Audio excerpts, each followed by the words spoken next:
Isso aí, salve, salve, rapaziada. De novo aqui, brincando nesse espaço do Formigas do Espaço. Hoje eu dei um pulinho num lugar que me é muito caro, em matar saudades do professor Paulo Fanzolini, diretor do Instituto Biológico aqui de São Paulo. A gente vinha para cá em 1985, gravava entrevistas com ele. E ao final das entrevistas ele convidava a equipe para tomar uma cervejinha na padaria. Tem uma padaria bacana aqui do lado do Museu do Ipiranga. Aí sempre que eu posso, eu dou uma passadinha aqui porque eu fico sonhando comigo mesmo, vendo a porta lá de onde era o gabinete dele e tal. Puxa vida, será que vai abrir a porta e vai sair o professor Paulo Fanzolini para a gente conversar de novo como fazia antigamente? Era muito legal, era muito legal. Era um ser humano gigantesco, né? E um cientista, um sambista, em suma. E ele tinha paciência, a gente falava de aguentar as besteiradas, né? Que a turma da equipe falava, né? Eu era um desses bestas aí, né? Na época a minha modesta contribuição era no som direto, eu era o cara que fazia o som direto dessas entrevistas. E aí eu ficava perguntando sobre necrochurume, sobre a possibilidade do ser humano ter convivido com os dinossauros, porque eu pensava muito em outra pessoa que tive a felicidade de conhecer, o falecido Dr. Xavier Darquea Cabrera, do Peru.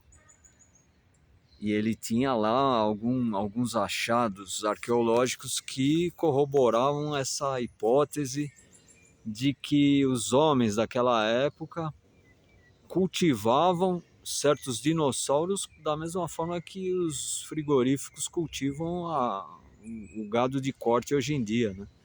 Então, o professor Paulo Fanzolini tinha paciência de escutar todo esse negócio aí que a gente ficava falando, né?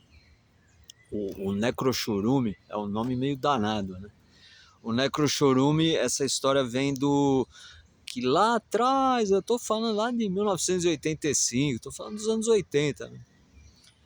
A gente tentava fazer, viabilizar um jeito menos poluente de se enterrar um corpo humano e de uma forma mais poética. Então, a ideia que a gente tinha,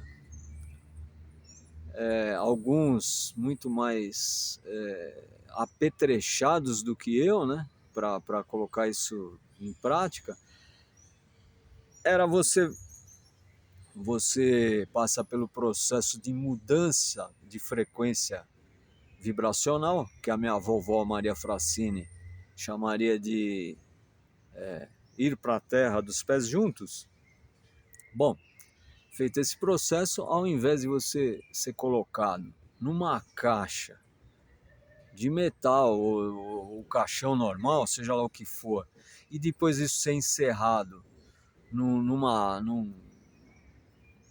naquela mini mausoléu que são onde geralmente esses corpos são colocados, a ideia era se confeccionar um, uma espécie de cesta de bambu, ou amido, ou batata, né?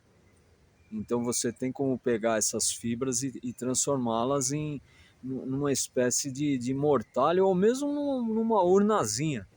E aí você, em vida, escolhe a árvore da sua predileção. Quando eu nasci, foi plantado um carvalho. Então a ideia é essa, né? Qual a sua árvore predileta? Eu gosto de framboesa, eu gosto de mangueira, eu gosto de, sei lá, o, o cedro do Líbano. Aí você é encerrado nessa urnazinha, que ela é feita de material orgânico, que é ou amido do bambu, ou feito de batata, como se fosse uma caixa de papelão, mas a matéria-prima seria, por exemplo, a batata. E aí você, o que se quebrava a cabeça na época? O necrochorume, que é, sei lá, a gente tem aí uns 30% 70% da gente é líquido, né? E quando você morre, esse líquido vai virar um negócio meio poluente, né? Com esse nominho feio aí, necrochorume, né?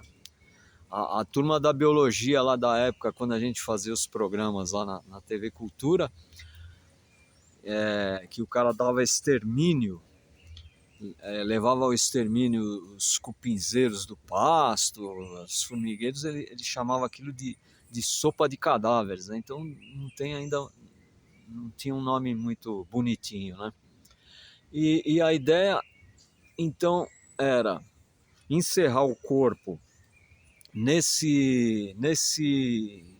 nessa urna feita de amido, né, de bambu ou de batata, e aí tinha que se bolar um jeito de como transformar aquele necrochorume numa substância não poluente, né? Então era essa o quebra-cabeça, né?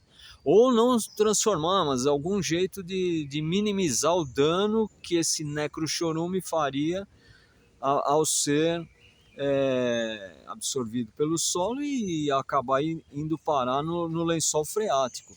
E todos os entornos de cemitérios aqui em São Paulo, eles promovem esse tipo de poluente, mas é uma coisa que ninguém fica falando, gosta de falar, né?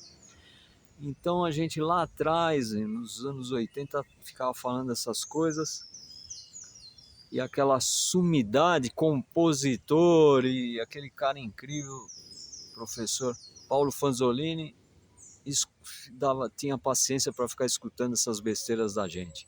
Mas que não é besteira, né? Não é besteira, então é uma coisa muito séria. E até hoje eu tô nessa luta aí, mas a gente não tem dinheiro para viabilizar essa coisa industrialmente. Nos outros países da Europa, isso inclusive está dentro da lei, né?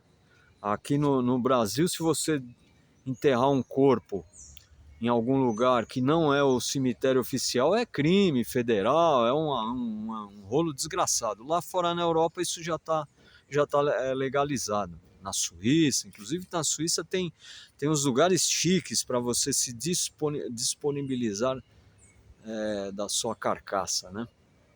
A ideia aqui então seria que os cemitérios, a ideia nossa, né, desse grupo de malucos aí que eu fazia e faço parte, né? A ideia era você transformar o cemitério, na verdade, ele ia ser um bosque e cada árvore que você escolheu, né? Que o familiar lá escolheu para alimentar com o seu próprio corpo, ia formar um bosque. Esse bosque, cada uma dessas árvores ia ter uma plaquinha com seu nome, sobrenome e tal. É, e as pessoas iam se reunir ali, talvez para que aquele fosse literalmente um bosque de memórias, né? De encontros, de conversas edificantes. Não, a ideia é muito bonita, muito romântica até, mas em suma.